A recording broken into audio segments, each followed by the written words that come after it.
Chapter 1. Joy shoved her suitcase into the back of her best friend Tessa's car, and then got in.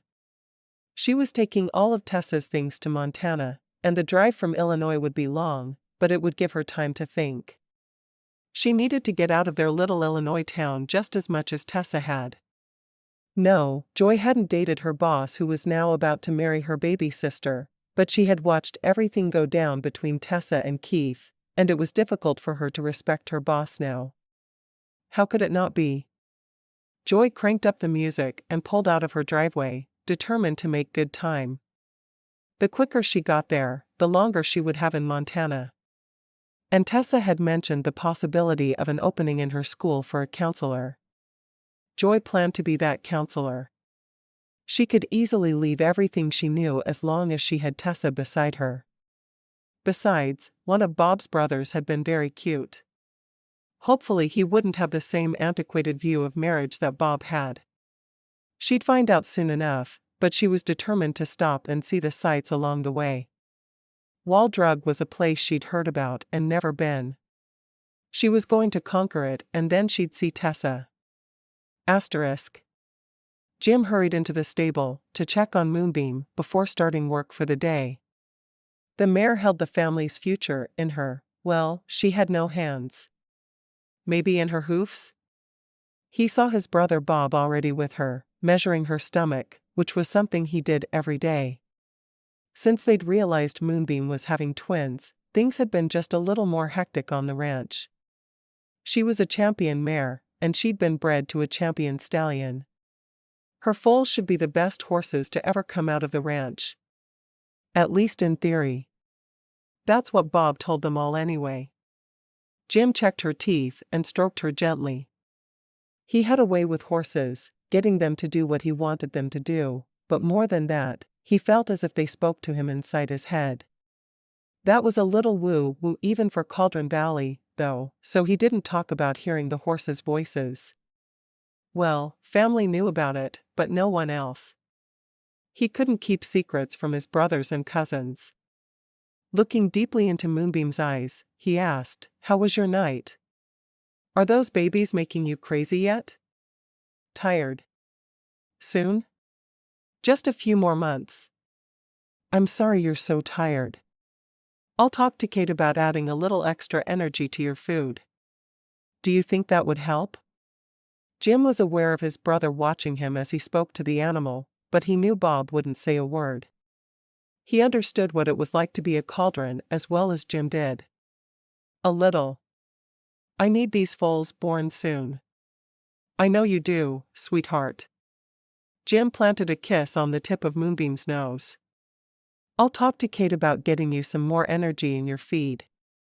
Thank you. She okay? Bob asked, looking concerned. Jim nodded. Just tired of being pregnant, and who can blame her? Kate in yet? Yeah, he's in his office with Jamie. You might want to knock first.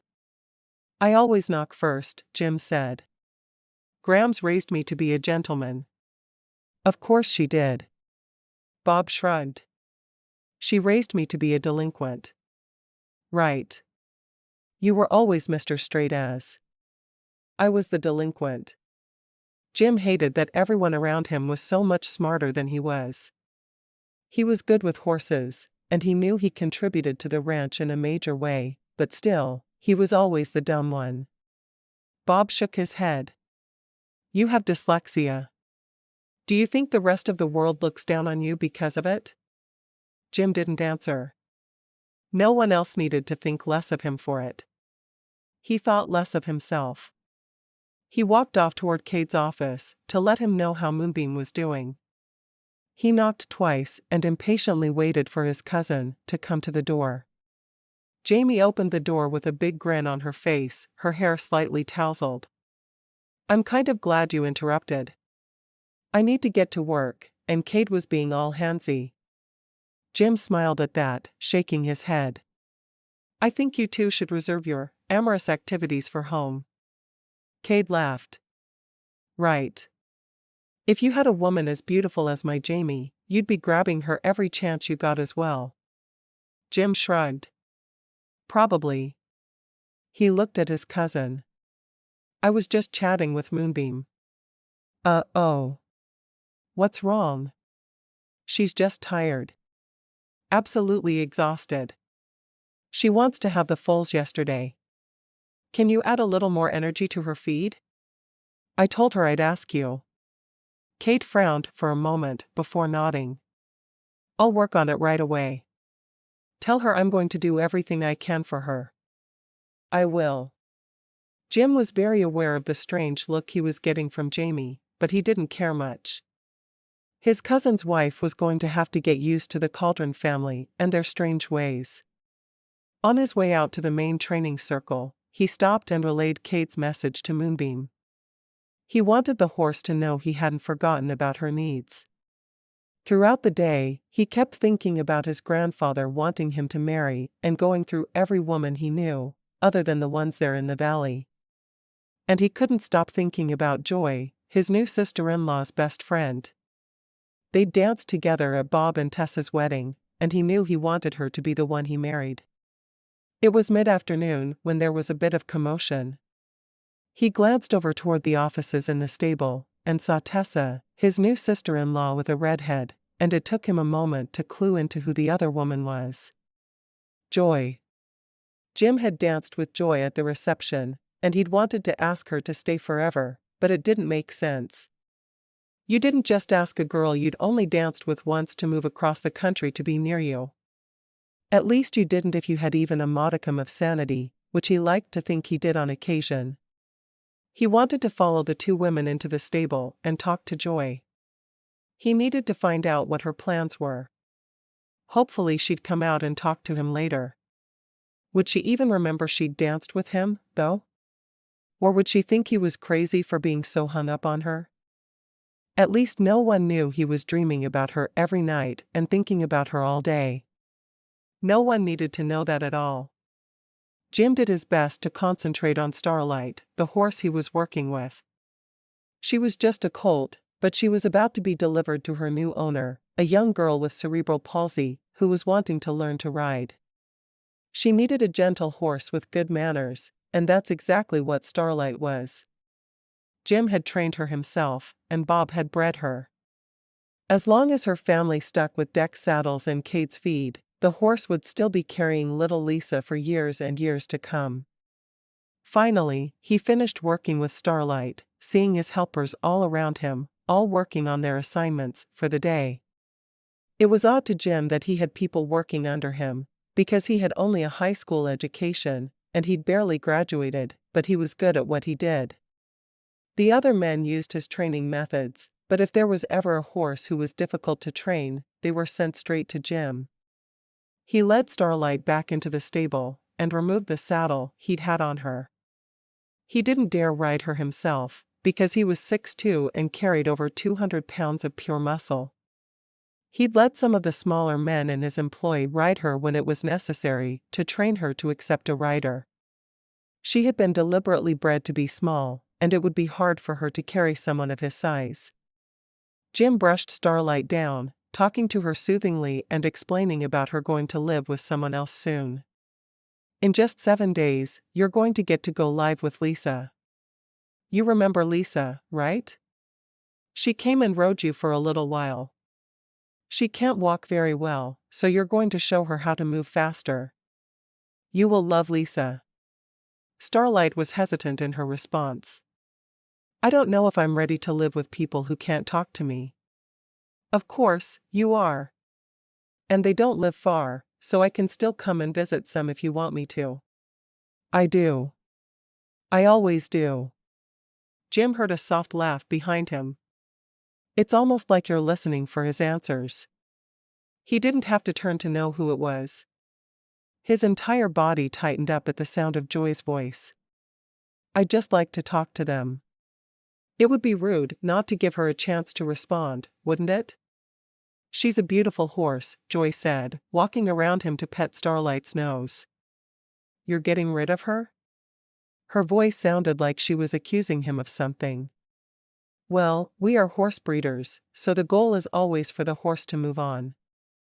This little girl has been trained to be a gentle saddle horse for a girl with cerebral palsy. Jim couldn't look at Joy as he spoke to her. He was afraid she'd be able to see the longing in his eyes. Oh, that's so sweet. Has the little girl met her yet? Yes, and she even rode Starlight for a few minutes. The girl is horse crazy, and her parents think having a horse will give her a little more confidence. That's a wonderful idea. And you told Starlight that you'd visit her soon. That must mean she lives near here. I've decided to apply for the counselor job opening up at the elementary school. Jim felt his heart jump, and his eyes met hers for the first time since she'd arrived. You have? Hope swelled inside him.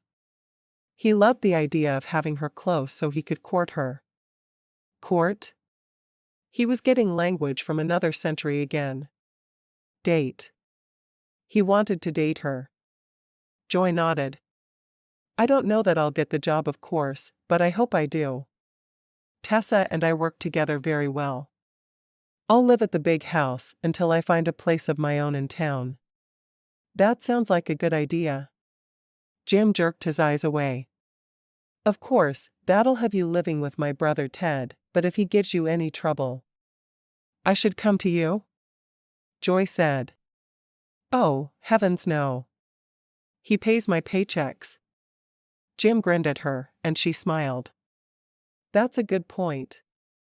It must be weird working for your brother, she said. Not really. We don't think of it that way. I feel like we each do our parts, and he's just the one who signs the checks, if that makes sense. He shrugged. How was your drive here? Other than long. Joy shook her head. Very long.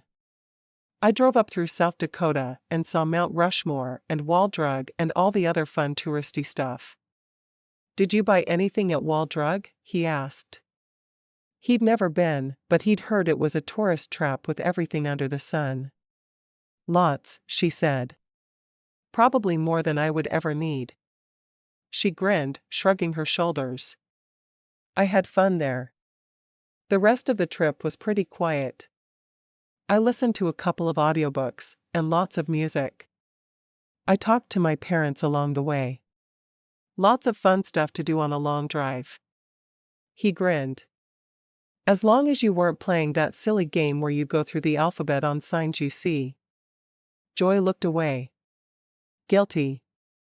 Oh, man. That's the lowest you can go. I hope you won. Jim loved being able to tease her. He felt comfortable with Joy in a way he didn't with most women he knew. Of course, I won. So, do you have big plans for tonight? It's a Friday night. He knew she'd probably lost track of the days during her long drive. Nothing at all. I guess I'll eat dinner with your family. Jim pursed his lips.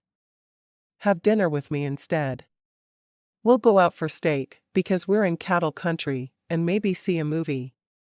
He hadn't planned to ask her, and wanted to take the words back as soon as they were out of his mouth, but she answered too quickly. I'd love to eat out, but I think I'm too tired for a movie. What time? Jim glanced at the time on his phone. It was just before 5. Let's say 6:30? That gives me time to shower after I get home. Oh, you're going to shower for me? I think I like that. He laughed. Well, I need to shower so I don't smell like horses at supper with you. I kind of like the way you smell, she said softly, and Jim felt the bit of hope grow stronger. Tessa walked over to them. Joy, are you ready to go to the big house? We'll walk over there now. Joy nodded. Sounds good. And then you can come over to my place for supper tonight. Oh, I can't.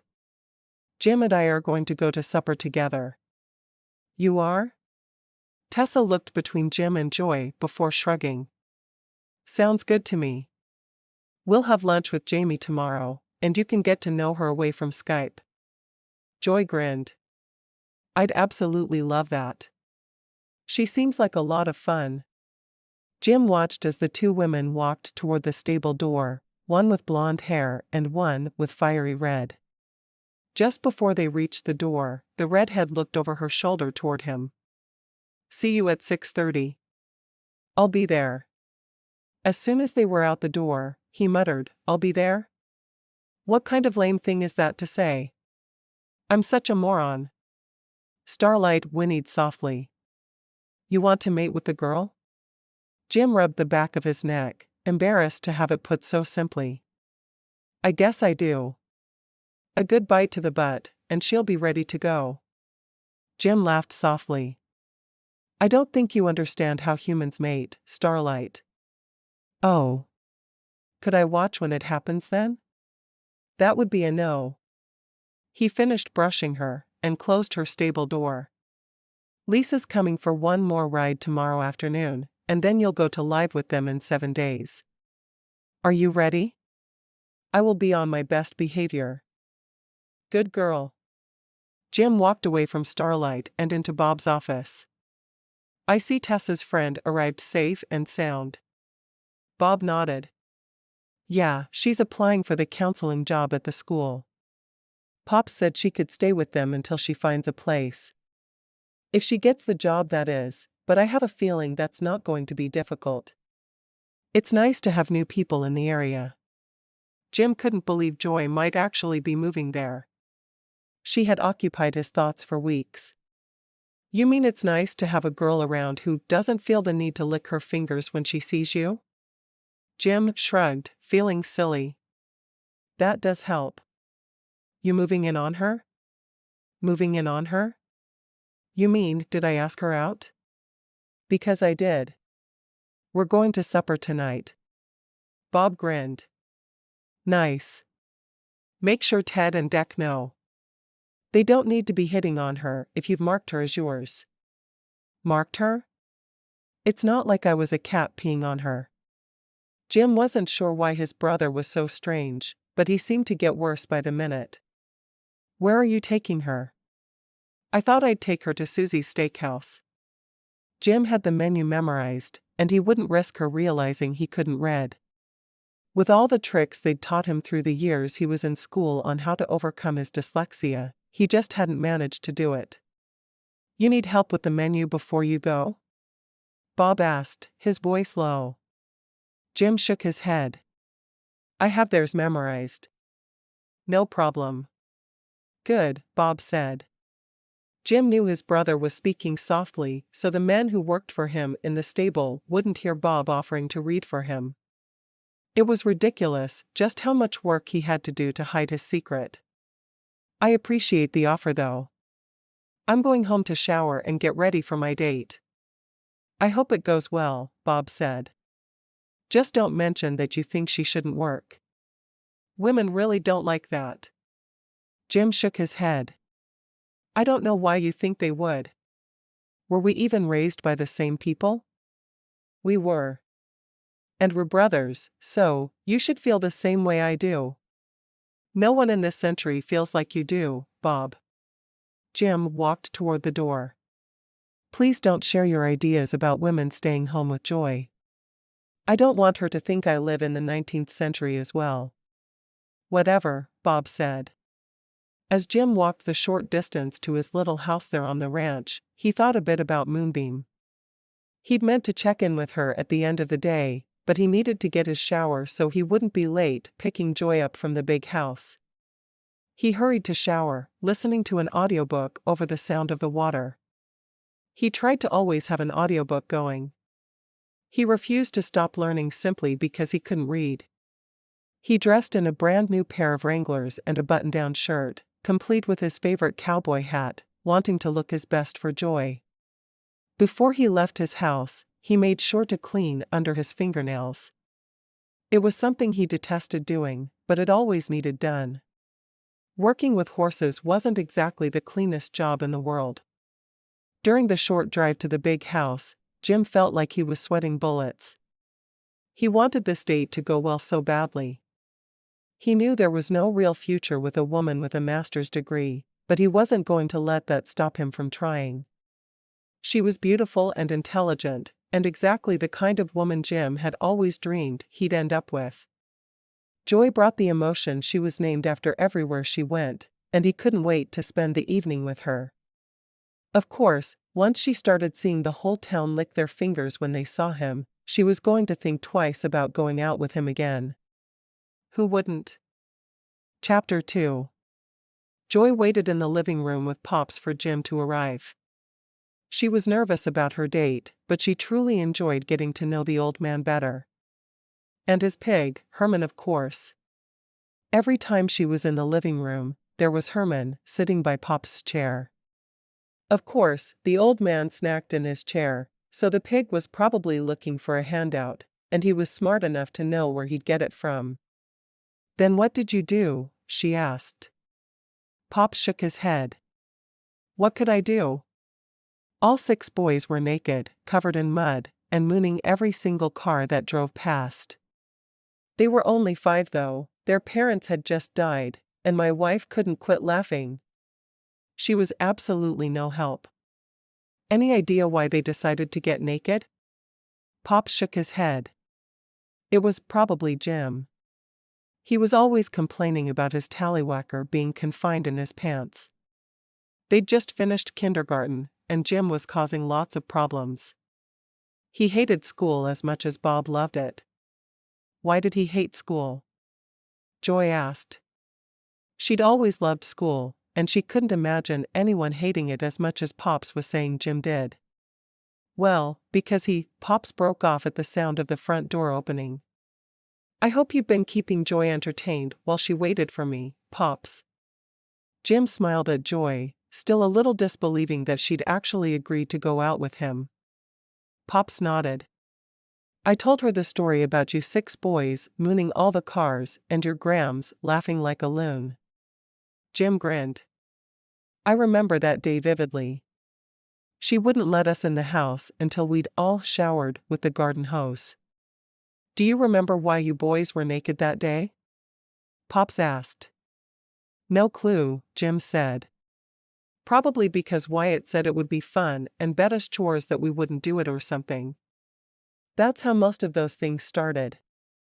Pops shook his head. "You can blame Wyatt, but I seem to remember you being the one who always wanted to take his clothes off."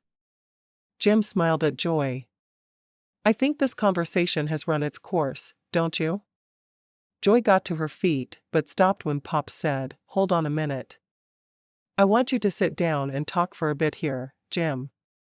I need to know what kind of man is taking out my Joy." Jim sighed dramatically. "I'm your grandson. She's a girl who is best friends with one of your granddaughters-in-law. I think it's fine if we go out without you grilling me." "I don't think so. I never had a daughter, so now I get to play Pops to a special girl, and you're not stopping me." Pops folded his hands over his belly. "What are your prospects?" Jim rolled his eyes. "Pops, you've known me since the day I was born." "You're not getting away with saying that," Pops said. "What do you do for a living?" "Well, I train horses. Some call me a horse whisperer even. I make you lots of money, and you spend it on strange things." Jim got back to his feet. "Are you ready to go, Joy?" "I'm not done with you, boy. Sit down and answer my questions." Pops waited for Jim to sit again. "Would you say that you are interested in Joy for a night of pleasure, a steady girlfriend, or maybe for a wife?" Joy knew she should sink into the couch in embarrassment, but instead she watched Jim openly.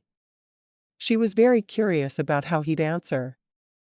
And she was thrilled Pops was taking her on as one of his own. It made her feel so welcome and a little bit warm and fuzzy inside. "For tonight? I'm hoping we get along. Maybe someday we'll end up getting married, but there's no way to know if we're really even compatible unless you let me take her out." Pops shook his head. "Are you interested in this woman for marriage? Or do you just want to roll around in bed with her?" Jim had a flash of starlight asking to watch when he mated with Joy, and he realized the entire world was against him and the possibility of him having a relationship with this woman. He was still going to try though, because she was pretty darn special. I would like to eventually marry her if we get along well tonight. Eventually? Like next week? Pops asked. I'm sure she'd like to interview for a job and decide if she wants to stay in Cauldron Valley before she agrees to marry me. Jim was certain Joy was going to run for the hills at that moment, or the mountains as the case may be. I interview Monday, Joy said helpfully. I'm sure I could let you know if I'll marry you within a few days. She wasn't really ready to rush into a wedding, but Jim was awfully cute when he blushed, and she loved the way his butt filled out a pair of Wranglers. All right. Great. Let me know, would you? But please, tell me first and not Pops. He'd lord it over me for the rest of my life if he knew you were going to marry me before I did. Joy nodded. You'll be the first to know. Well, maybe I'll tell Tessa first. You never can tell with me. I'm kind of a loose cannon that way.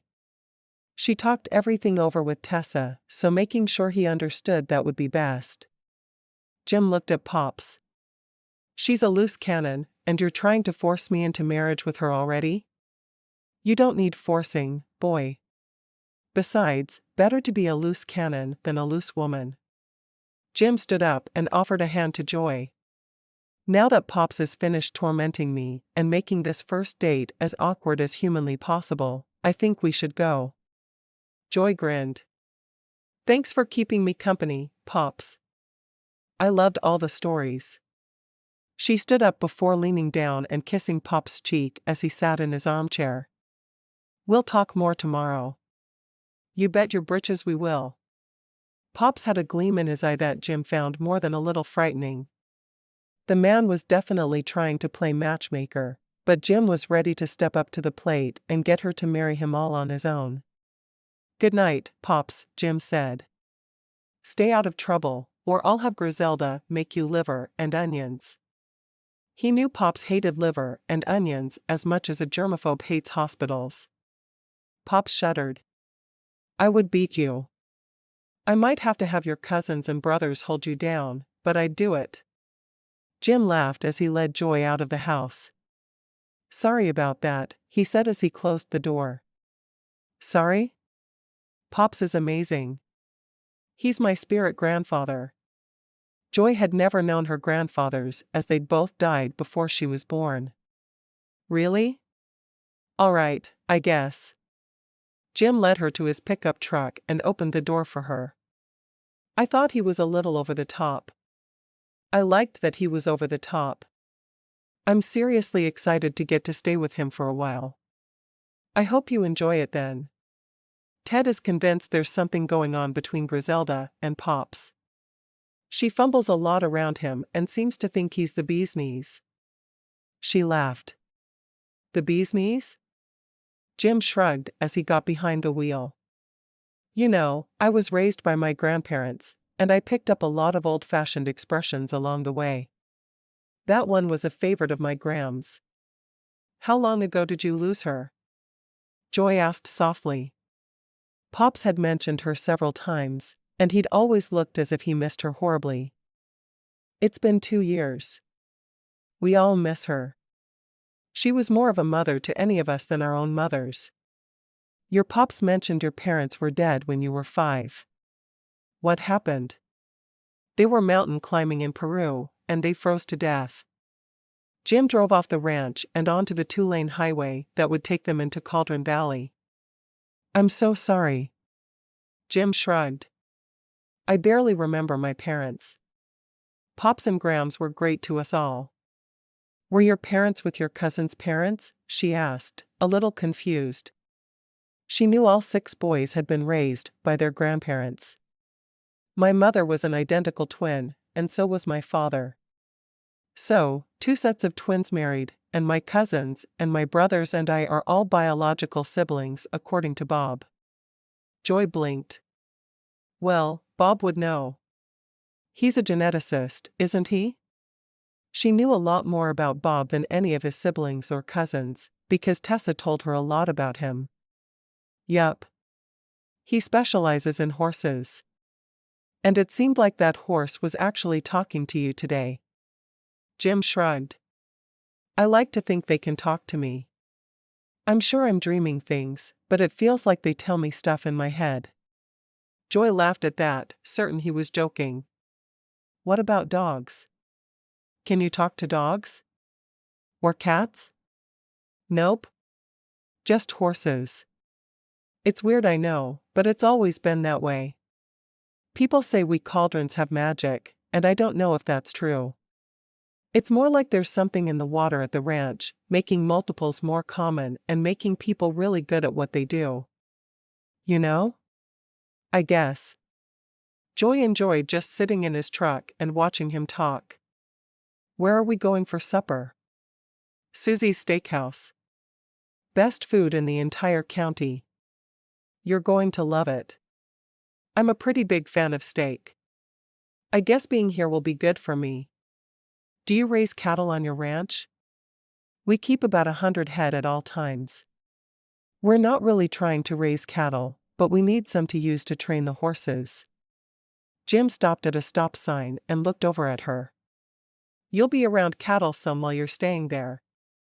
And after you marry me. Great, now I sound like Pops in my head.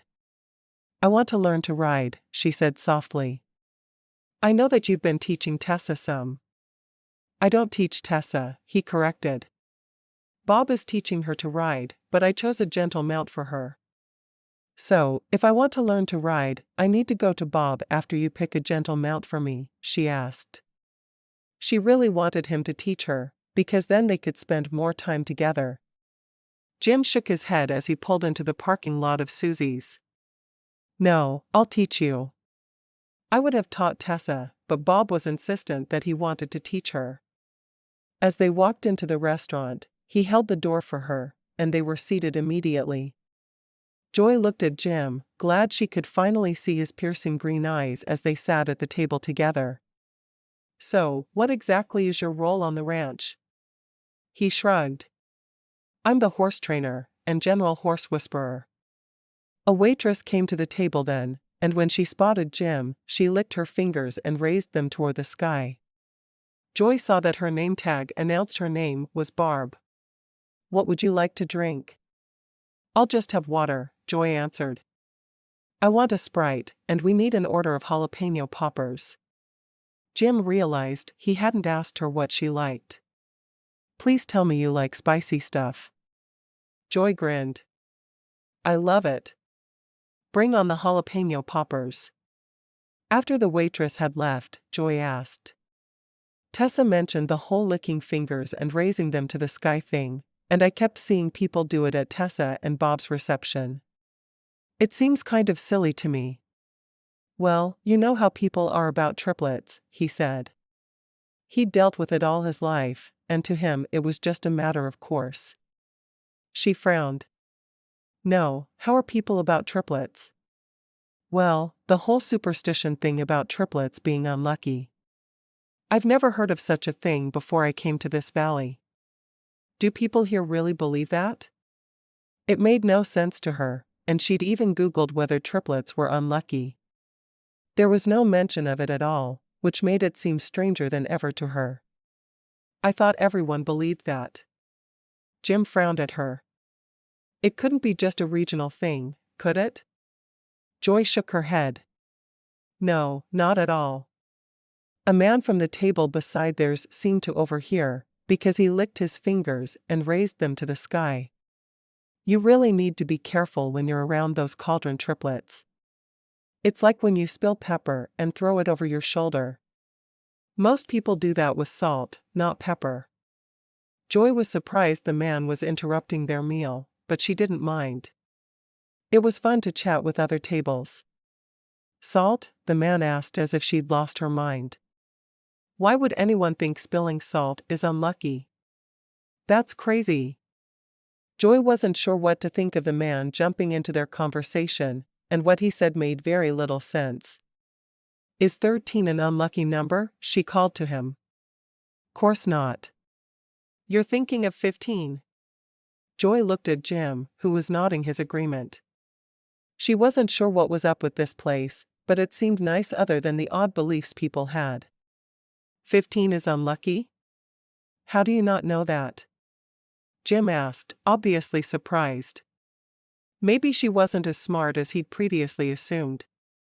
He was relieved to think it, because maybe it meant she was more attainable. I guess I'm just easily confused, she said softly. Tell me more about what you do. You talk to the horses.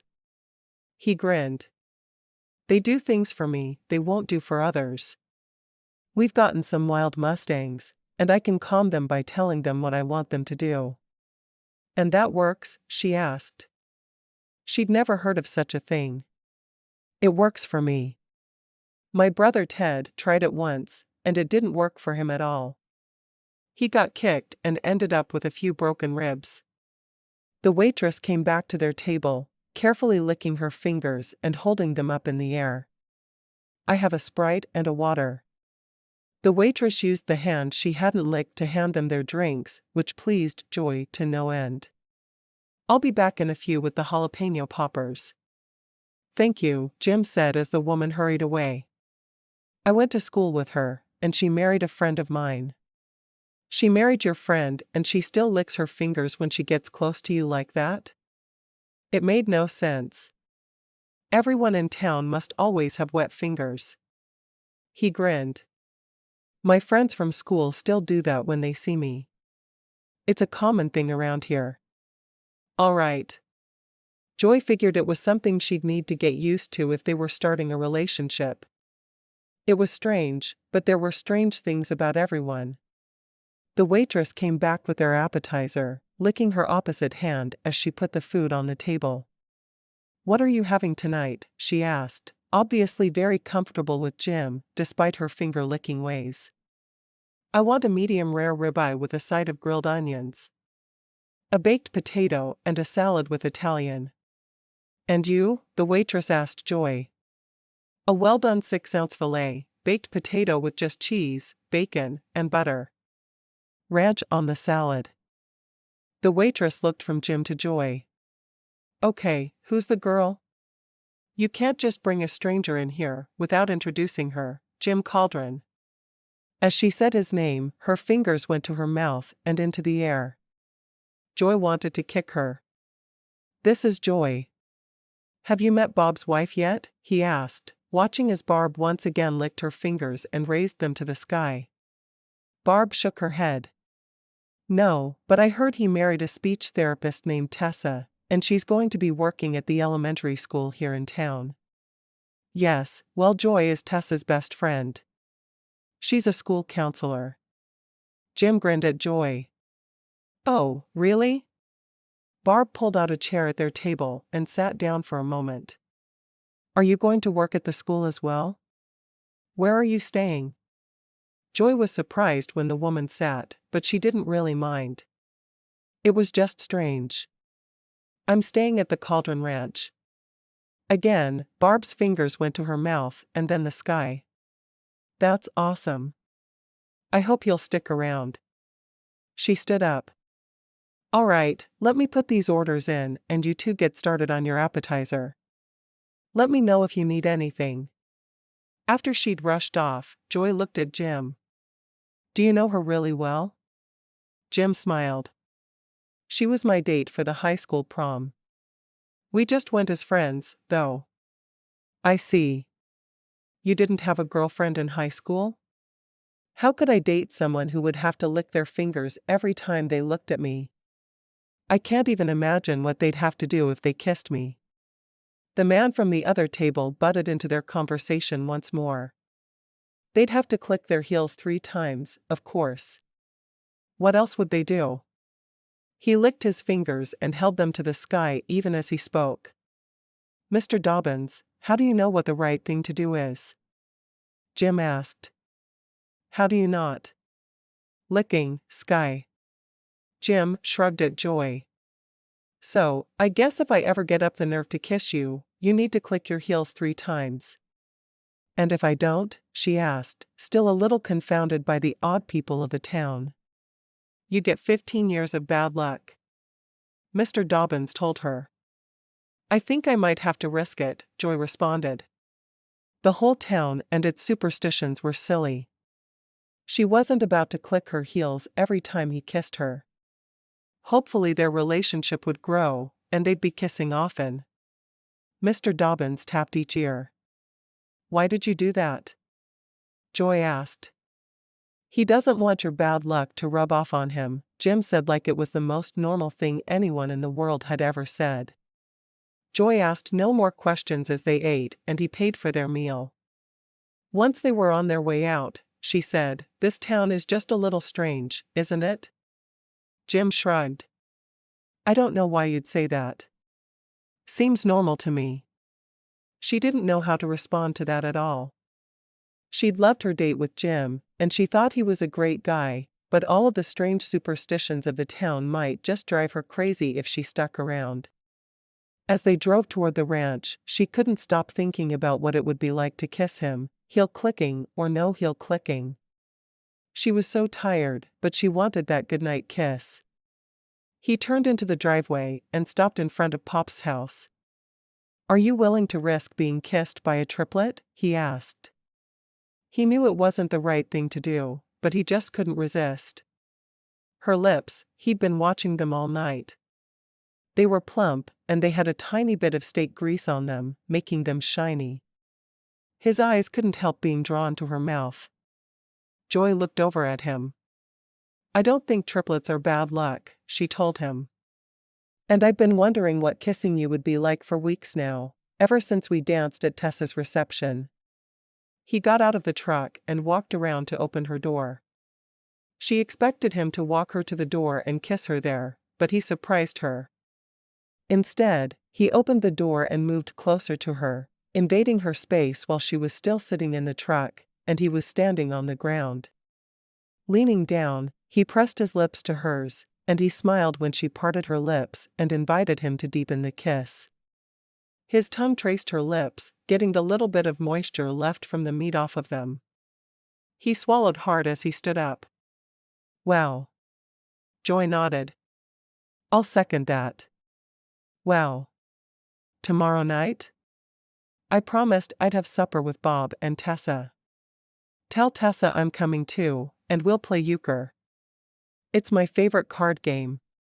It was one he had no trouble playing, and he knew Bob would offer to keep score so his dyslexia wouldn't be obvious.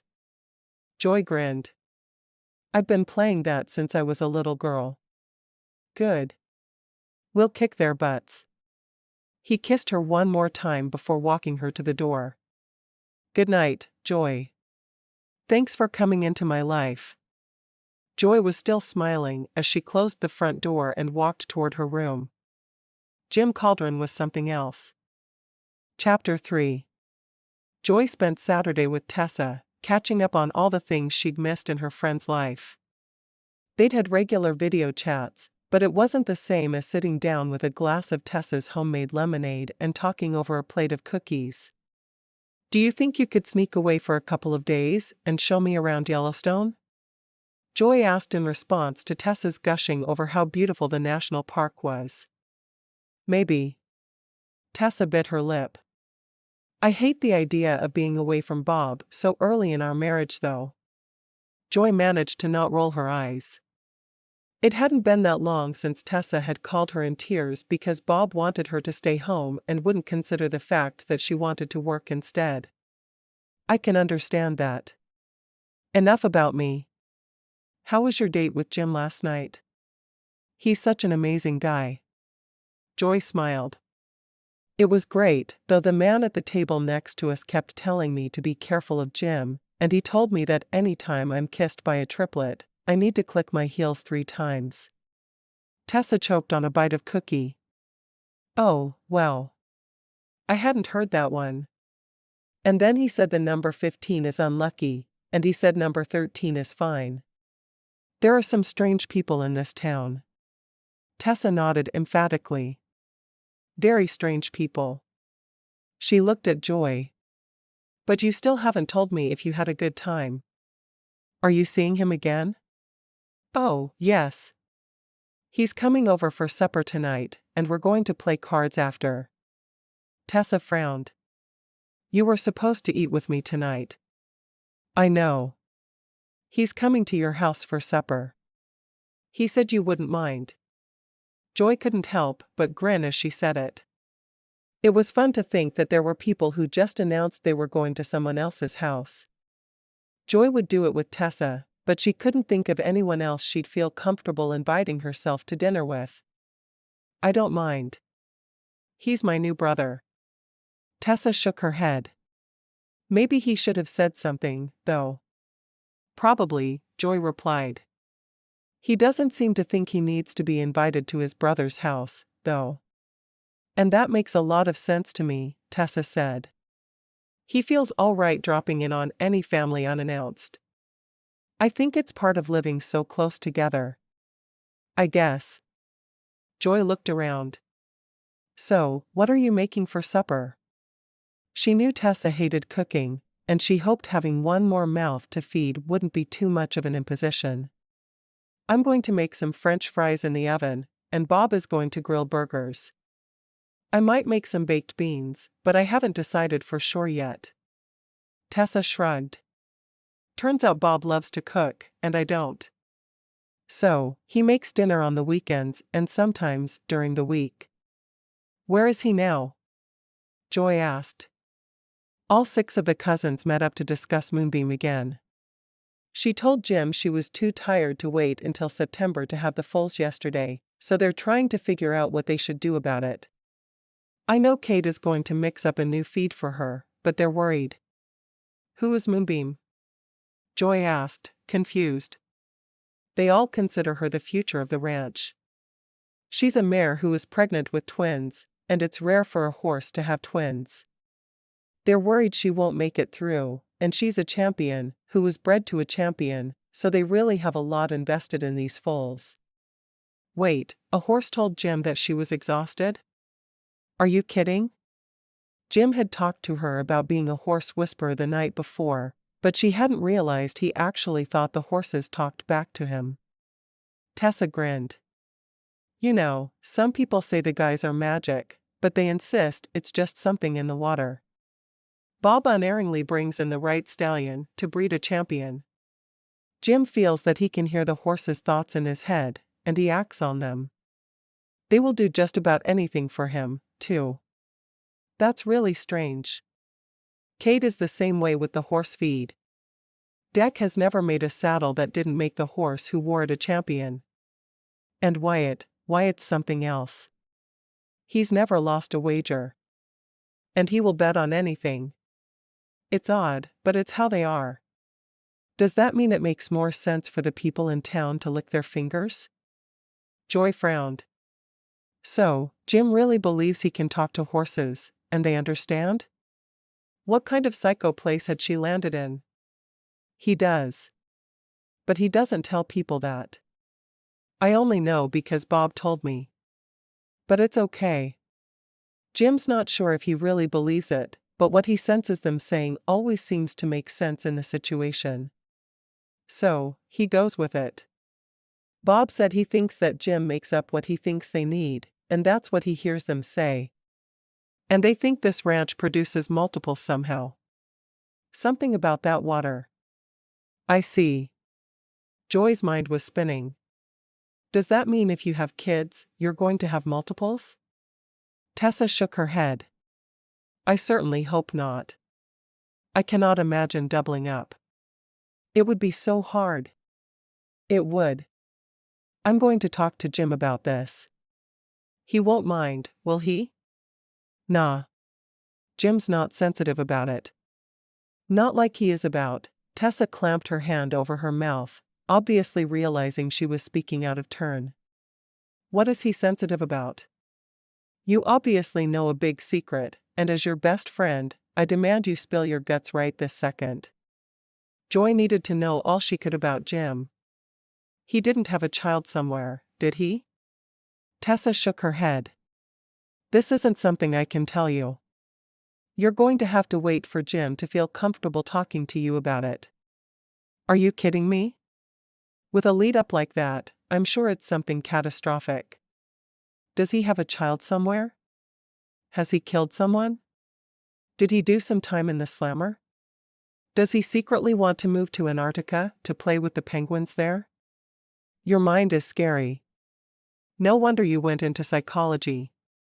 You were trying to understand yourself. Oh, hush, you. I can't believe you're keeping secrets from me.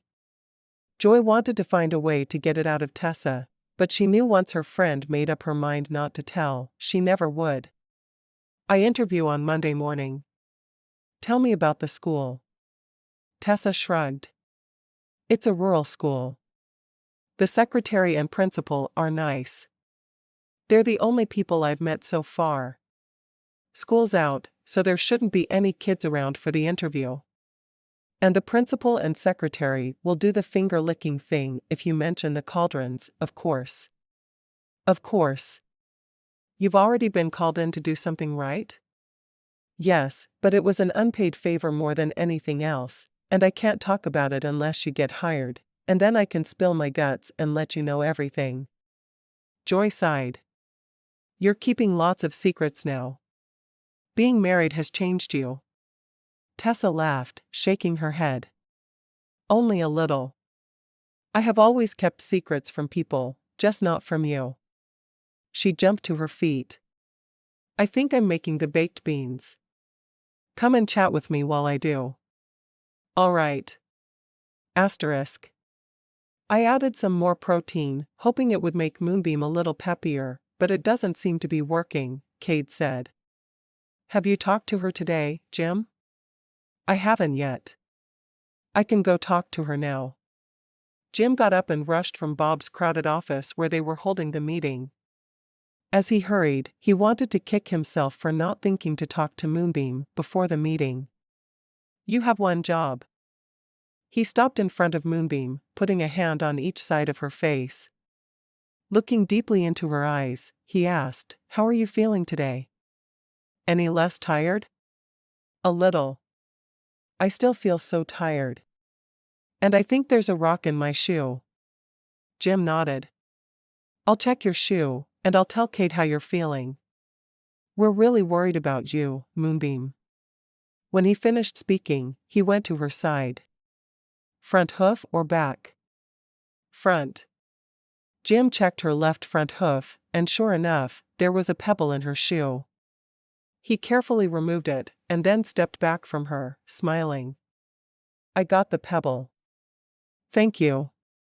You're very welcome. With a kiss on her nose, he went back to the meeting.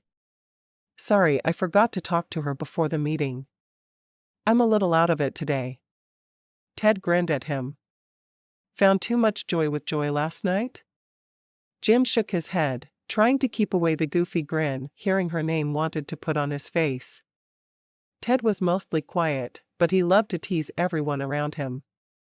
He always said that if he liked someone, he teased them. If he was polite, he didn't like them at all. No, just kind of out of it. He refused to say more. This wasn't a locker room, it was a business meeting. Moonbeam just told me that she had a pebble in her shoe, which I removed, but she also said that while she got a little boost of energy yesterday, it really wasn't enough for her to keep going. Cade frowned. Dang it. I really thought that would work. Well, I'll tinker with it a little more and see if we can get her doing a little better. He looked at Bob. Is she growing well? As expected. Bob shrugged. I'm just worried about her lack of energy. Maybe we should let her graze a little more and be in the sunshine. Jim thought that over. Let me ask her if she'd like some sunshine or to be wet down. She loves her baths. Ted nodded at Jim. Let us know what she says. He was back a minute later. She said the sunshine sounds wonderful, and she would enjoy a bath. He pulled his phone out of his pocket and glanced at the time.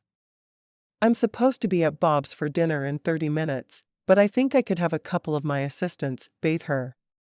She's not picky about who does it. Sounds good, Ted said. You set that up, and we'll adjourn our meeting. Jim found two of the men who had been working with a Mustang who had been brought in. The horse was spirited and beautiful, and they hoped they could get him to the point he'd hold a rider. At the moment, he wouldn't let anyone on his back but Jim, which was a huge improvement over 2 months ago when he'd first arrived. "Let's leave Tornado for the day. He's cranky. I want you two to take Moonbeam out and walk her for a bit, and then bathe her before you go home for the night. All right?" Aaron nodded. "Sure thing, boss." Aaron had worked for Jim since the day Jim had taken over the training of the horses on the ranch, and Jim trusted him implicitly. Jim watched for a moment as they went to get Moonbeam, and then he started for his house to shower quickly and head over to Bob's for supper. As he walked over, he listened to his audiobook, learning new training techniques. He wasn't sure he'd ever use them, because he had his own techniques, but he would at least listen and try to learn new and better ways. When he got to Bob's, he knocked once and opened the door. He never used to knock, but he never knew what Bob and Tessa would be up to, and he felt better making sure they knew he was there. Joy and Tessa were in the living room, laughing at something together. He looked at Joy and thought about their kiss from the previous night, and he wanted to beg her to marry him. That would be stupid though. He'd known her for 2 weeks, and she wasn't even sure if she was moving to Cauldron Valley yet. He could wait. Maybe. Bob came out of the bathroom, his hair wet from a shower. "Are the guys working with Moonbeam?" Jim nodded. "They're going to walk her for a while and then bathe her before going home for the night. I think it'll help her mood if nothing else." "Well, we're on burger duty. Come on." Jim looked again at Joy, wishing there was a way he could kiss her hello and feel comfortable about it in front of his brother and sister-in-law, but he knew that wasn't happening. He smiled at her and then followed Bob out of the house, carrying the platter of hamburger patties that Bob had forgotten. As they left, Joy continued watching Jim. As soon as he was out of the house, she whispered to Tessa, "He's got an amazing butt." Tessa laughed. "Bob does too. Their faces may not look alike, but their butts are pretty darn similar." Joy laughed. "It's weird that 3 triplet brothers are so different in coloring. All 6 of them have the same eyes, though. And Ted and Wyatt look practically identical. Strange. Jim has the most beautiful green eyes." "The others too?" Joy asked. "Seriously, all of them have that same shade of green eyes. That couldn't have happened any other way. Do you realize how few people really have green eyes in this world? It's a tiny percentage, but here we are with 6 men with green eyes around. It's like we're living in a romance novel series or something." Joy laughed. "I wish I was living in a romance novel. Then I'd be guaranteed a happily ever after, and I would choose Jim to have that HEA with. I deserve to be happy, don't I?" "You do. You really do. I hope things work out for you and Jim, because then I can forget all about my evil sister in Illinois, and you can become my favorite sister." "That's a great idea." Joy frowned. "We never did end up spending time with Jamie today. I was looking forward to it." "Yeah, I called her this morning, but she was working on her book.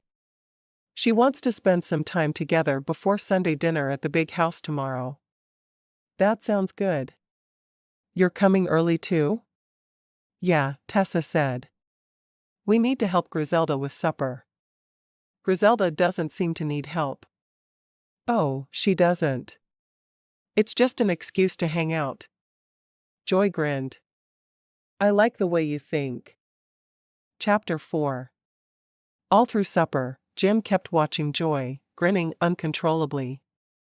He knew he must look like an idiot, and for once, he didn't even care. Joy was special, and she was a part of his life for now, and he was going to savor every moment. "I figured after supper, we could play some euchre," Jim said, "but I get Joy as a partner." Tessa frowned. "Joy and I are always partners, and we always win." Bob shook his head. "Tessa, trust me. We'll win." Jim shook his head. "Like you could ever beat me at anything." Joy smiled at the brotherly rivalry. Maybe we play one with me partnering Jim, and then Tessa and I partner up and show you two how to really play. Tessa grinned. I vote for Joy's plan. It's a smart one. I feel like you're choosing Joy over me, Bob said. You're supposed to choose me first every time for the rest of our lives. Looking at Joy, Tessa rolled her eyes. I told you he had antiquated ideas about everything. You were right, Joy said, smirking. As soon as the meal was over, Tessa and Joy hurriedly did the dishes together. I have to do the dishes all summer, but when school starts, Bob takes a turn with dishes. Joy smiled. Sounds like a perfect arrangement. When you have more time, you do them. When you have equal time, you share the chore equally. It's like you two actually put some effort into this. Bob sat at the table, carefully sorting the jacks, queens, kings, aces, tens, and nines from the other cards, and then he took out sixes and fours for counting cards. He put a 6 and 4 of clubs in front of his spot, and in front of Joy's the 6 and 4 of hearts. When the women returned to the table, Joy looked at the 6 and 4. I'm counting, I guess? Jim nodded. I'm not a big fan of counting. Unfortunately, his math skills were as bad as his reading. Some people had just reading dyslexia, but he had math dyslexia as well. He could count with the 4 and 6 if he needed to, but he really preferred not to. All right. I don't mind. Joy sank into her chair and waited as Tessa sat down beside her. Then Tessa hopped back up. Anyone want fresh lemonade? I know Joy does, but is anyone else interested? Jim nodded. Your homemade lemonade is amazing. She'd brought it only once to Sunday supper, but it had disappeared quickly, and he could still taste it whenever he thought about it. I'll have some if you don't mind, Bob said. Then after a moment, he got up.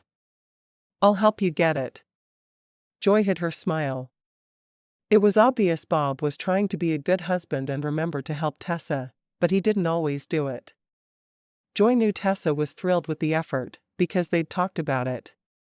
Jim grinned at her smile. How was your day? Joy nodded. It was good. Tessa and I were supposed to get together with Jamie, but she was writing today, so we're going to meet early at the big house tomorrow. Sounds like fun. Jamie's a great girl.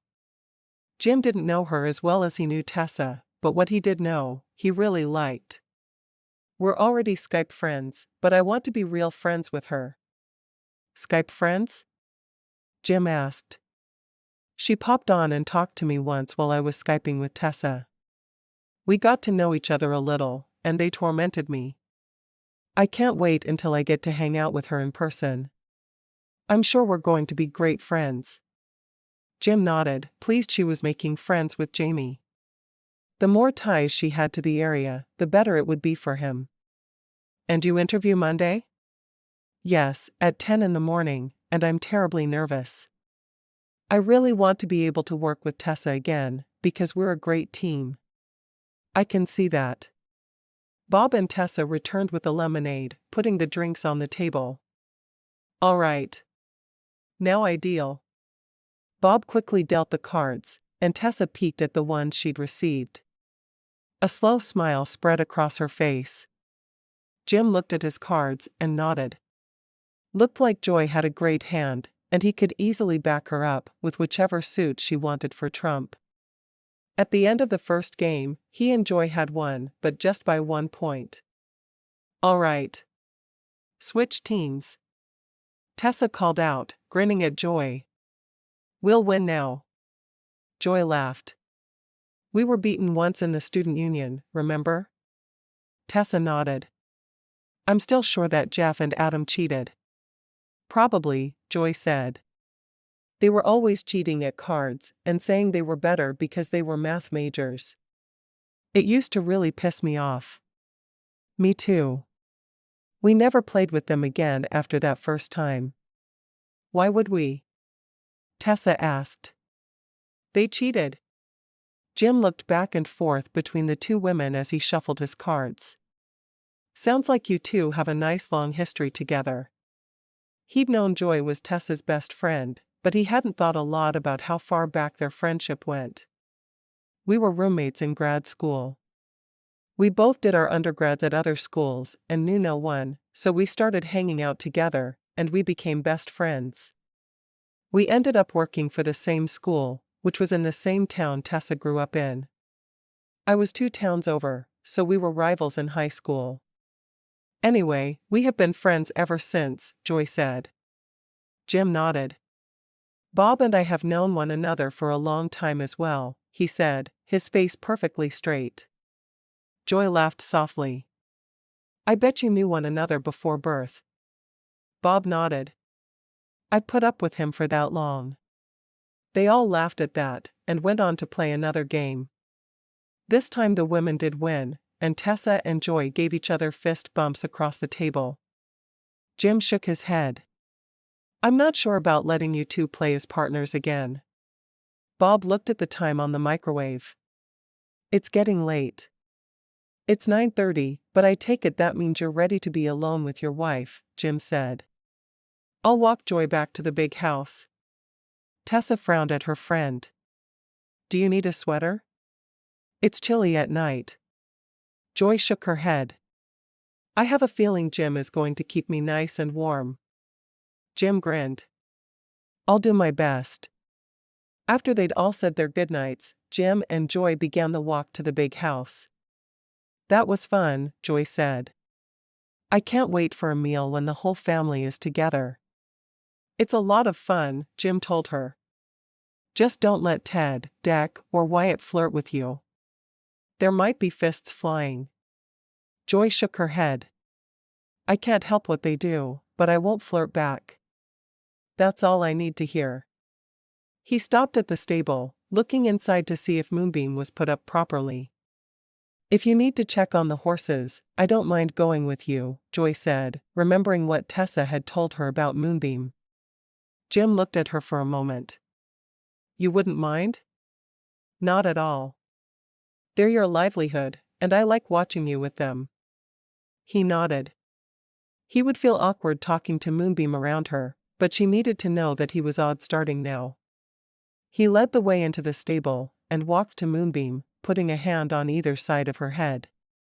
Did the walk and bath help? He asked. They really did. I'm so glad. We can add those to your daily routine. But you need to tell me if the walks become too much for you. I will. Now go off with your mate. She looks a little anxious. How had Jim already forgotten Joy was listening? Let me introduce you. Joy, this is Moonbeam. She's carrying twin foals.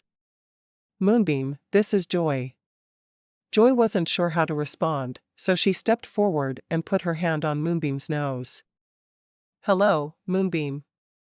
She wasn't sure why, but she almost felt as if she would be getting a response. Jim kissed Moonbeam on the nose. I'll be back tomorrow to check on you. Thank you.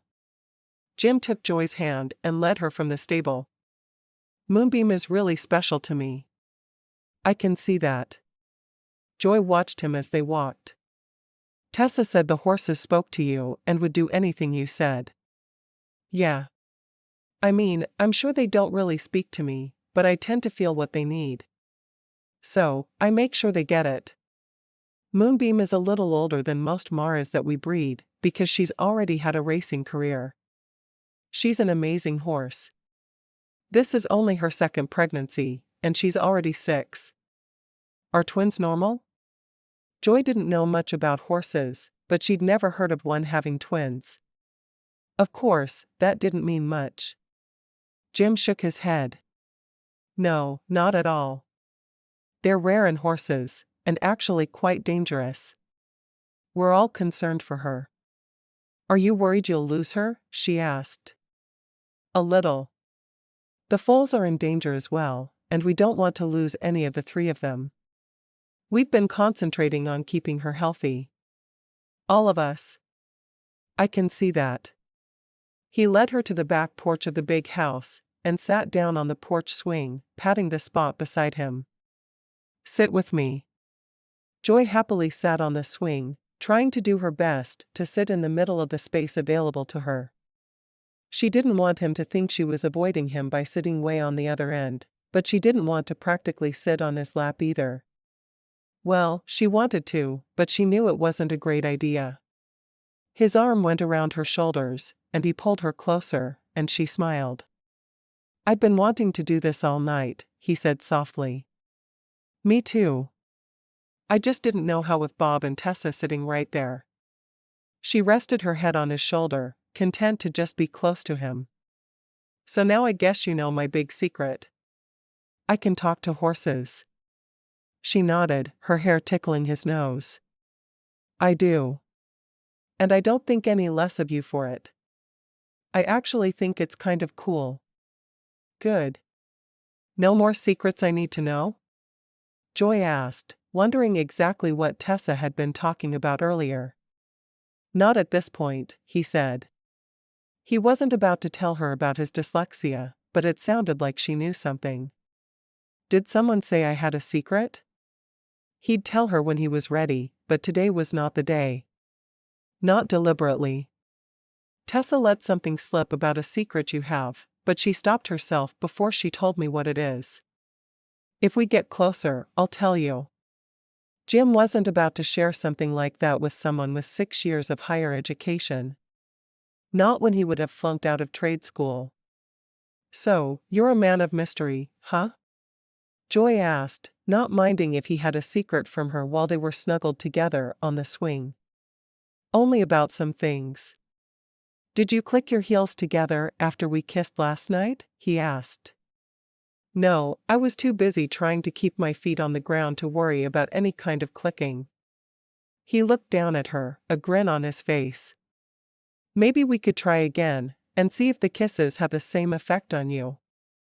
Sort of like a science experiment."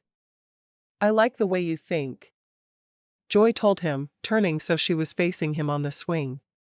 "Have I told you yet that I love your hair? Every time I look at it, all I can think about is running my fingers through it. Are these curls natural?" His hand brushed one of the errant curls away from her face. She nodded. "They are. They make me crazy half the time, but they're very real. Well, I have to say that I'm very fond of the way it is right this second. It's falling out of a scrunchie. That's not exactly a hairstyle that people strive for. I think it's beautiful. Now, hush while I kiss you." Joy grinned at that. He was so plain-spoken and ready to say whatever was on his mind. "Hushing now." He lowered his lips to hers, his hand slowly stroking along her neck, and he felt her shiver in his arms. She was either cold or she really liked having her neck touched, and he hoped it was the latter. Joy clung to his shoulders as he kissed her, feeling as if she wanted to just jump out of her skin. There was something awfully special about Jim, making her feel things deep in her belly that she'd never felt before. When he finally raised his head, her eyes were filled with something he couldn't quite identify. "I hope you're still thinking about whether or not you're going to marry me. I mean, I know Pop's proposed for me, but I meant his proposal with everything inside of me. Don't we have to date a year or two before we start talking about marriage seriously?" she asked. "Why?" Kate and Jamie got married after a few days. Bob and Tessa got married within minutes of setting eyes on one another for the first time. "I think Pops would be thrilled if I asked for his granddaughter's hand in marriage." She laughed. "He was a little weird when he talked to you last night." "I liked it. Pops is always a little weird. It's one of the charms of being a Cauldron." "All right then. Let's wait until I find out if I'm getting the job here, and we'll discuss as soon as we know." Jim smiled. "Really?" "Really. But I want a real marriage proposal. Not your grandfather suggesting we get married because he likes me and thinks I'd add to the bloodlines. I promise you that Pops isn't thinking about your bloodlines at all. That's Bob and only Bob." Joy laughed. Well, he's thinking about great-grandbabies. Not about whether or not he wants me in the family. I want you in the family, he said as he lowered his head for another kiss. Much later, he left her there, and she walked in the back door to the living room, where Pops was sitting waiting for her. You're going to marry him, aren't you? Herman was at his side, as always, and Pops was stroking him. I don't know, but I think I might. She sank down onto the couch, which was perpendicular to the recliner he was sitting in. What do I need to know about Jim to know if I want to marry him? There's a secret about him he's not sharing with me. He talks to horses, Pops said. Is that what you mean? Joy shook her head. I don't think so. I've seen him talk to horses, and while I think it's odd, I also like it. What don't I know? Pops looked as if he was debating with himself for a moment, but he finally said, Jim can't read. He has severe dyslexia, and he's extremely embarrassed about it. He'd be all up in arms if he knew I told you, but it is something you need to know if you're seriously considering marrying him. How can that be? As a counselor, Joy was fully aware that very bright people could be dyslexic, but she'd never seen anyone so well-versed that simply couldn't read. He doesn't read at all? Oh, he can write his name. He can read his name and those of his brothers. He is very intelligent, and he hides it well, but he can't read. If you see him walking around with headphones in, he's almost never listening to music. He's listening to audiobooks trying to learn more about horse training.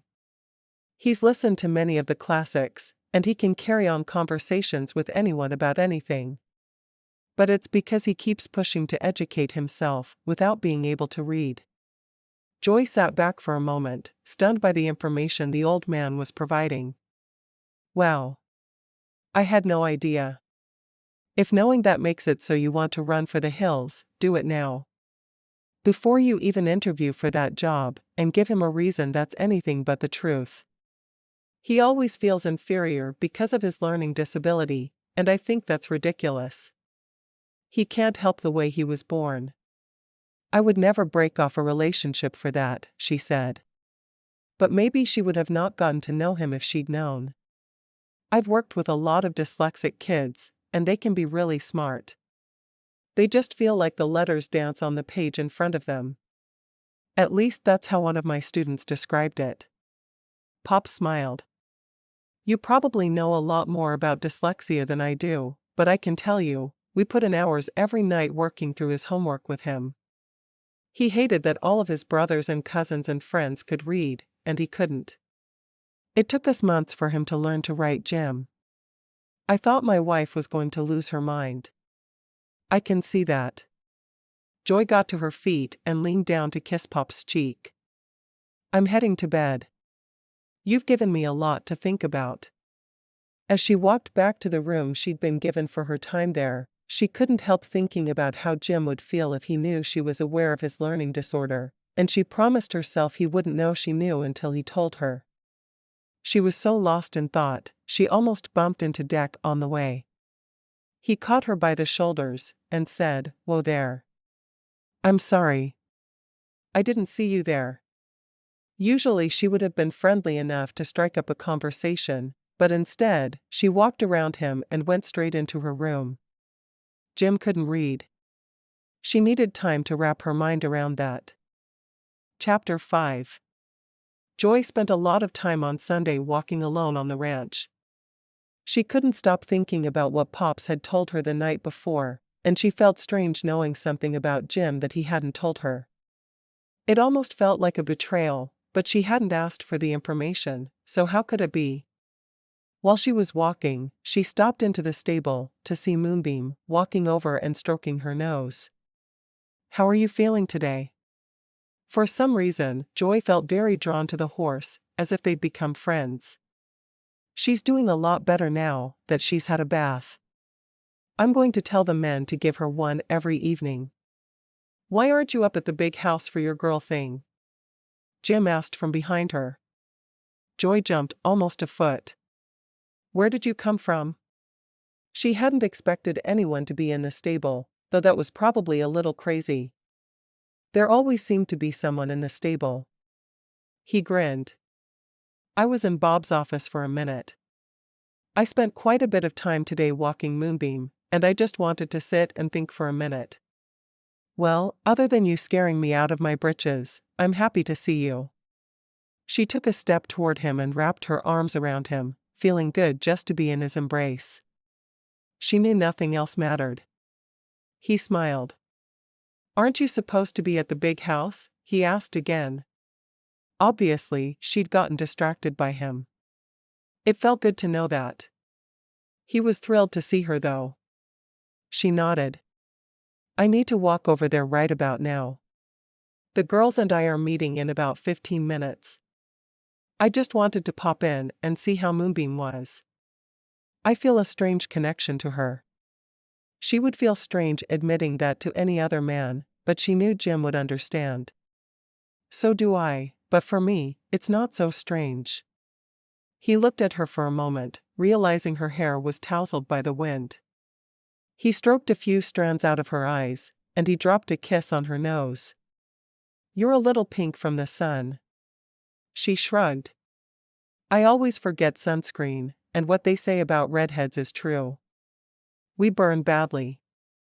She'd always hated her red hair, but he seemed to like it. Well, hurry home and get Griselda to give you something for your sunburn. Then hang with the girls. I want you all to myself after supper. Big plans? She asked. He shook his head. Just want to spend time with my girl. Somehow, hearing him call her his girl made her heart soar. What was it about him that made her feel so darn cherished? Wrapping her arms around his neck, she pulled him down for a kiss, amazed that all the tingling was still there, and in that moment, she knew. His dyslexia wouldn't be a problem between them, but she wouldn't bring it up until he'd talked to her about it himself. And more importantly, she was going to marry him. She'd wait and tell him after supper though. She desperately wanted to continue counseling, but if she couldn't work for a school, she could always find a job elsewhere or do online counseling. Marrying Jim meant living in Cauldron Valley, so that's what she'd do. As she walked back toward the big house, she thought about all of his good qualities. Having dyslexia was nothing compared to the care she saw him put into the horses. His entire face would light up every time he talked about them, and he was so intelligent. It came out in everything he said. No, she was ready to marry the man. Maybe it was faster than most, but she could see herself growing old with him, and that was enough for her. Jamie and Tessa were waiting at the big house when she arrived. Sorry to keep you waiting. I was walking and thinking. She shrugged. And talking to Jim and maybe stealing a kiss in the stable, but we won't talk about that. Tessa smiled. Watch out, Jamie. When Joy walks and thinks, she figures out how to solve all the problems of the world, one step at a time. Joy wrinkled her nose, walking up to Jamie and hugging her tight. It's so good to finally meet you. I feel like I know you already. She was truly excited to meet her Skype friend in person. She knew they would get along well after the short time they'd talked. Jamie hugged her back. Same here. Tessa tells me you're interviewing for a position at her school tomorrow, and I'm so excited for you. I hope you stay. I have a feeling I will, whether the school job pans out or not. Joy's eyes met Tessa's, and Tessa grinned. She always understood what was going through Joy's mind. So, are we helping Griselda cook tonight? Tessa shook her head. She shooed me out of the kitchen and told me to go play with my friends. I don't think she realizes we're adults, but I'm not going to be the one to tell her, because I might get shanghaied into kitchen duty. Joy laughed softly. It's not like you don't know how to cook. Though neither of them liked to cook, they were both decent at it. When they'd been roommates, they'd fought about whose turn it was to cook almost every night. Good-naturedly, of course. But I don't like to cook, and Griselda does, so I'm giving her the pleasure of cooking for all of us, Tessa said, winking at the other two. Jamie grinned. So, what should we do? We have about 2 hours before supper. Joy tilted her head to one side. Let's go sit on the back porch and talk. She loved the back porch, and she'd rather be there than anywhere else in the house. The only thing that would be better than sitting and talking to the two of you would be to sit and talk to the two of you with nice tall glasses of lemonade, Jamie said. Tessa put some in the fridge just before you got here. Joy looked at her best friend with a slight smile, clamped her hands together in a pleading stance and said, Tessa, will you marry me? Tessa laughed. I'm taken. Bob is my one and only. Of course, he is. Jamie sighed. And Kate is my one and only. I wasn't so sure when we first got married, but now? That man is the love of my life. Joy smiled as they all went to the kitchen for lemonade. Are we stealing this from the family? She might reconsider taking some if it would mean the others would have to do without. It would be hard, but she could think about it. Tessa shook her head. Nah. I put 2 more pitchers of it in the fridge in the garage. There's plenty for supper. Oh good. Joy got 3 big glasses out and poured them each a generous portion of the lemonade. Are you sure you don't want some help, Griselda? I know my way around a kitchen. She hoped the older woman would say no, because she really wanted to spend the time with her friends, but she would help if it was needed. I don't need you 3 underfoot. I'll let you know when supper is ready. Have a good chat. Griselda seemed to catch sight of someone over Joy's shoulder, and she patted her hair as if to make sure it still looked good. Joy looked, and her eyes widened. Griselda has a crush on Pops. As soon as they were outside, Joy looked at the other two. Why did no one tell me about Griselda's crush on Pops? Tessa laughed. I wanted to see if you saw what I see, and obviously you do. Definitely. What do you think, Jamie? Oh, yeah, Jamie said, sipping her lemonade and sitting in an old rocking chair on the porch. I've been watching it since I got here. Joy pursed her lips. Aren't you some sort of relationship expert? She couldn't remember what she'd been told Jamie did, but she knew it had something to do with romantic relationships. She thought. I'm an expert on marriages, and specifically marriages of convenience. Since Pops and Griselda aren't married, they're out of my realm of knowledge. Jamie looked around as if waiting for someone to listen. But I sure would love to see them together happily. Me too. Pops is amazing. Joy described how Pops had grilled Jim as he'd picked her up for her first date, and the other 2 women laughed. I don't think Jim had any idea what to do, but he finally just went along with it. Not that Pops would let him do anything else. Now I want to stay here for a while, just so Bob will have to pick me up. I want to see how he responds to Pops. Tessa grinned at the other 2, and all 3 of them laughed. That was the sound Jim heard as he walked toward the big house. Instead of interrupting the women, he went into the house through the front door, and wandered to the kitchen, leaning against the wall. What's for supper, Griselda? Salad, my amazing lasagna, and 4 cheese garlic bread. We'll all be so stuffed we can never move again after Sunday dinner this week, which is what I'm sure the good Lord intended. Griselda made a shooing motion with the bottom of her apron, which had the words emblazoned, if you're not going to kiss the cook, you need to stay out of the kitchen. Jim only knew that's what it said, because he'd asked Ted the last time she'd worn it. I'm here to kiss the cook, he protested. Griselda laughed and opened her arms wide. Get over here then, boy. Jim leaned down and kissed Griselda's cheek. Grab a snack if you want one, and then I need to finish cooking. I will. Jim loved Griselda. She'd made Graham so much more comfortable during her last days, and she had been the emotional support they'd all needed.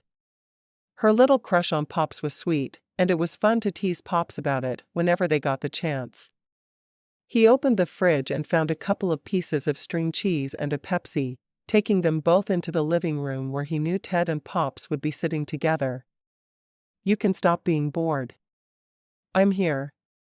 Jim plopped down in one of the chairs of the huge room. It seemed to him that Pops had added a bit more seating, but he was sure that was for the new additions to the family. "What would we do without you, Jim?" Pops asked, while Ted merely grunted. Ted was the quiet one, very intent on the business of the ranch. He had a degree in accounting, and Jim felt like he'd grown even more boring with every year he'd been away at college. "Probably cry a lot." Jim took a deep breath. "I went and saw Moonbeam today, and for now she's doing better with whatever Kate added to her formula and the extra walks and baths. She's really struggling, though. I'm getting more worried by the day." Ted studied Jim for a moment. "Have you tried talking to the foals and seeing how they're doing?" Jim stared blanked at Ted for a moment. "It never occurred to me that I could talk to the foals." He thought about it for a moment, wondering exactly how that would work. Deck walked toward them then, obviously having heard part of the conversation, and sat down on one of the couches. "Sounds like a good idea to at least try it. Then we know if they're hungry or whatever. You've talked to newborn foals, so maybe it would work?" Deck sounded skeptical, but intrigued by the idea. "What are we talking about?" Bob asked as he joined the rest of them. Jim looked at his brother, frowning as he thought about the possibility. Ted suggested I try to talk to Moonbeam's foals. "I've never done it, but we might be able to get somewhere that way. Just seems kind of out there, if that makes sense." Bob nodded. "I like the idea, but I'd ask Moonbeam's permission first." Bob's eyes kept going to the back porch, where the three women were discussing something animatedly. "Maybe we should do it Monday morning with all of us there? That way we can act on whatever she says." Jim nodded. "I guess I need to go ahead and do it. I'm really nervous." His eyes were also on the women, and he was no longer thinking about talking to Moonbeam's foals. If Joy ended up marrying him, he needed to talk to her about his dyslexia, and that was the last thing he wanted to do. Would she run away screaming as soon as she found out? Pops cleared his throat, dragging Jim's eyes back to him. "Stop staring at my girl, Jim. I haven't given you permission to marry her, you know. You proposed for me. If that doesn't grant permission, what does? Ask for her hand." Pops demanded. "I'm going to be extremely unhappy if I find out you asked her to marry you without securing my permission first." He folded his arms over his chest and glared at Jim. Bob, Ted, and Deck all looked at one another like they were certain the old man had finally fallen off his rocker and couldn't get up. Jim sighed, knowing there was no way around it. Pops was going to be adamant this time, even though what he wanted made no sense at all. "None." "Fine, Pops. Do I have your permission to ask Joy to marry me?" "You too? Already?" Deck asked, staring at Jim in shock. "How are you all falling so fast?" "We're finally meeting the right girls," Jim answered. "And the right girl for me is Joy." Pops looked at Jim. "Well, I've been letting you date her, so I suppose you can marry her, but I need 25 cows for her." He folded his hands over his belly and looked proud of his statement. Jim frowned at Pops. "You want me to pay you 25 cows for a woman who isn't even related to you? Pops, you've lost your ever-loving mind. I told you, I've adopted her. 25 cows, please." Jim looked at his brothers and his cousin for help, but they all looked as dumbstruck as Jim felt. "What on earth?" "Okay, Pops. I'll transfer 25 of the cows on the land into your personal account. Well, I'll have Ted do it for me." Not that anyone on the ranch paid attention to who owned which cows. The whole conversation was starting to make Jim's head hurt. Pops nodded.